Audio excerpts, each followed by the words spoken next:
ஸ்ரீ ஆண்டாள் திருவடிகளே శరణం. ఇప్పుడు 15వ పాశురం. எல்லே இளங்கிளியே இன்னம் உறங்குதியோ, எல்லே இளம் கிளியே இன்னம் உறங்குதியோ, சில்லென்ற நங்கை மீர் போதருகின்றேன் வல்லை உன் கட்டுரைகள் பண்டே உன் வாயறிதும் வல்லீர்கள் நீங்களே நானேதானாயிடுக,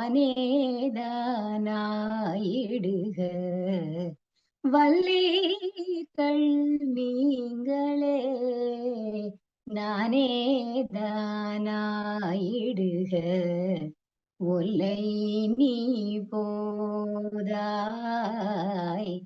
உனக்கென்ன வேறுடை, எல்லாரும் போந்தாரோ போந்தார் போந்தெண்ணிக்கொள், வல்லானை சென்றானை மாற்றாரை மாற்றழிக்க, வல்லானை கொன்றானை மாற்றாரை மாற்றழிக்க, வல்லானை மாயனை வல்லானை மாயனை పాడేలోరెంబావాయ్.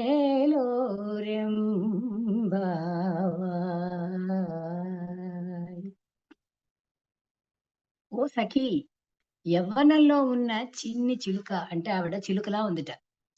మేమందరం నీ కోసం ఇంతసేపు వేచి ఉండి ఇలా పిలుస్తూ ఉన్నా ఇంకా నిద్రపోతున్నావా అంటూ కాస్త కఠినంగానే పిలుస్తున్నారన్నమాట. అంటే మరి కోపం వస్తుంది కదా ఎంతసేపైనా లేవకపోతే.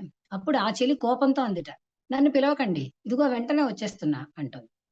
"నీ మాటలు చాలా బాగానే ఉన్నాయి. ఇంతసేపు నిద్రపోయి ఇప్పుడు మమ్మల్ని కోపగించుకోవద్దు అంటున్నావే" అని చిరాకు పడ్డారు.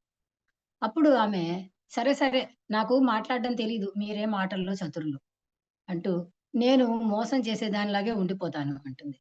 "అరే! మేమందరం నీ కోసం వేచి ఉండాలి, ముందుగానే లేచి రావాలి అంటే, మాలో లేని ప్రత్యేకత నీలో ఏముంది?" అంటారు.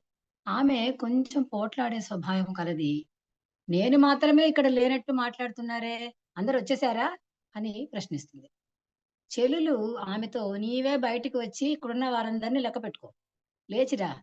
బలమైన కువలయాపీడమనే దంతిని సంహరించిన వాడు, శత్రువులను వేటాడే సమర్థుడు అయిన శ్రీకృష్ణుడిని, ఆ మాయలవాడిని కీర్తిద్దాం, పాడుదాం, త్వరగా లేచి రామ్మా" అని పిలుస్తోంది ఆండాళ్ తల్లి. ఆండాళ్ తిరువడిగళే శరణం.